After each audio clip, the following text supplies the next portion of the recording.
Hi everybody, it's Dr. Wendy O'Connor, and we are going to start the video.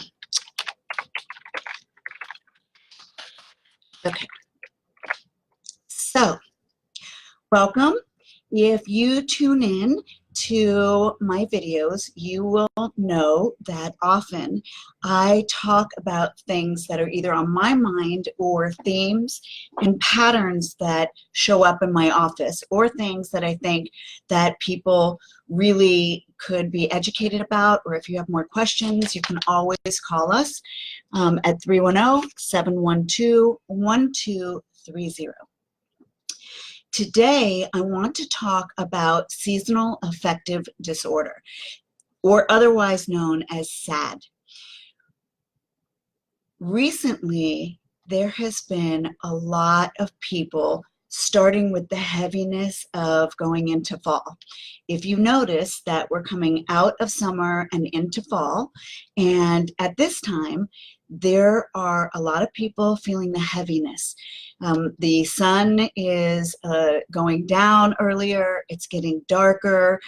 In Los Angeles, which is really silly because it's beautiful weather here, but it is getting a little bit more chilly.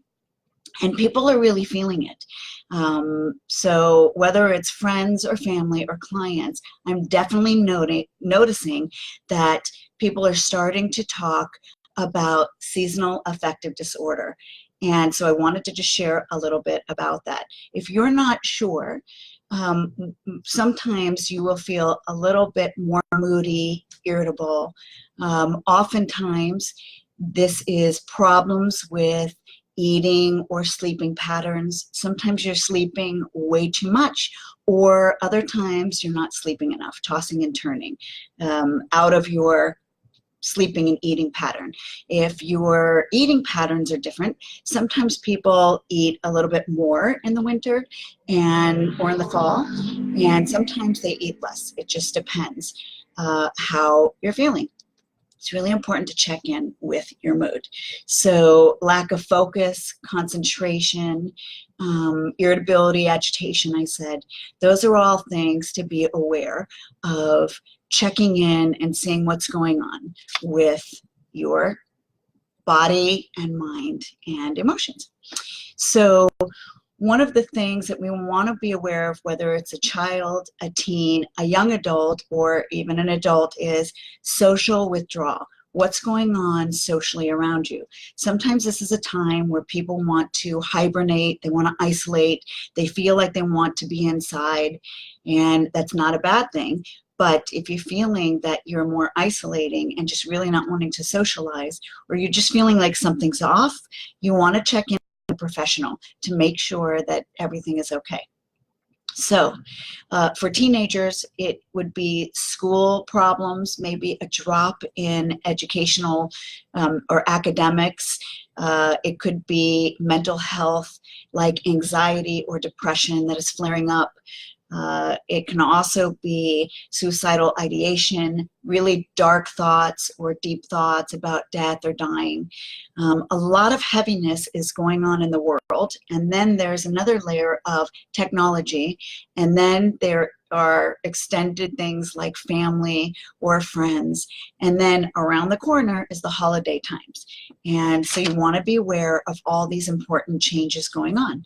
So some of the things that we want to be mindful of when we're looking out for seasonal affective disorder, or SAD, is causes can be biological. You can feel like biologically you're off. It could be a stage of life, whether you're a teenager, it could be someone who is going through a pregnancy or menopause. It can be just stage of life. It can be a drop in serotonin levels or melatonin. So what you want to do is you want to be able to go to a doctor and make sure you get a physical exam and test all your levels. So that's hormonal levels and your blood tests, making sure that your doctor is aware of everything so you can really be proactive instead of passive. A lot of times people are passive about their health. So we want to be proactive and really make sure that you take very good self-care. And if you need, you can go to a therapist or get a psychiatric evaluation. Sometimes vitamins or medication can be helpful as well. And the treatment anyway for depression often is therapy plus medication, but it just depends on your family history.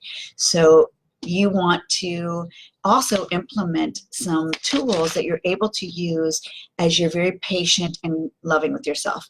So what I have found helpful with depression, anxiety, seasonal affective disorder, especially, it's really happening right now around us. I'm hearing more about it every single day, every single hour, is light therapy.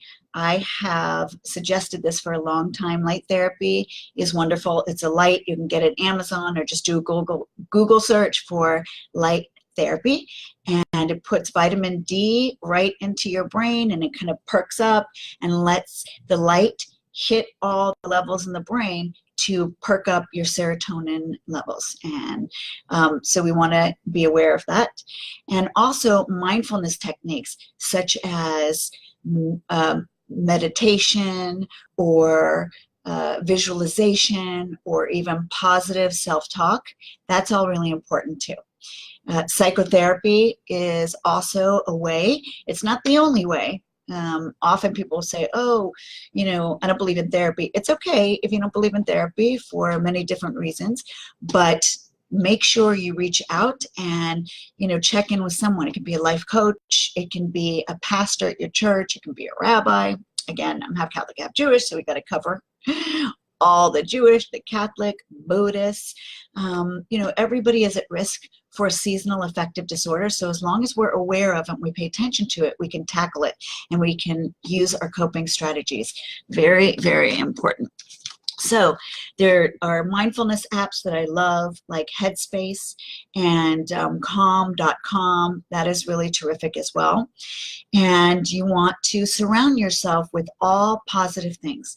So that could be music, but not the music that is doom and gloom and sad, because that might spiral you into some sadness that we don't want. So we want to be able to control the external factors. So you might want some perk up music, maybe try some music you've never heard of, or maybe some smooth jazz or opera or classical. What else? There's art, and art is a beautiful way, whether it's art therapy or just, painting or drawing, that can be very soothing. Often mindfulness can also include things like dot to dot or needle pointing, needle point? Needle point? I don't know. I don't do it. I don't sew. But you can try, what else? You can try sewing, I guess. I don't do that, but you can do ceramics. That's really nice. Ceramics is terrific, very relaxing. There are mindfulness places to do some meditation. There's yoga, there's Tai Chi. There's a lot of different wonderful opportunities to find ways to help yourself in this fall leading into winter. So if you find yourself feeling a little heaviness and you're not quite sure what's going on, make sure you get right to the doctor, you check in with a friend or a mental health professional. You can even call a local healthy therapy line. There's teen line. There's so many wonderful resources.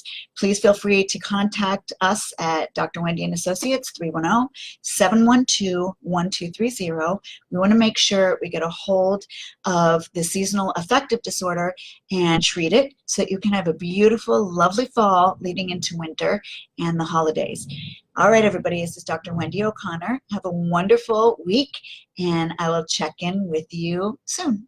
Bye, guys.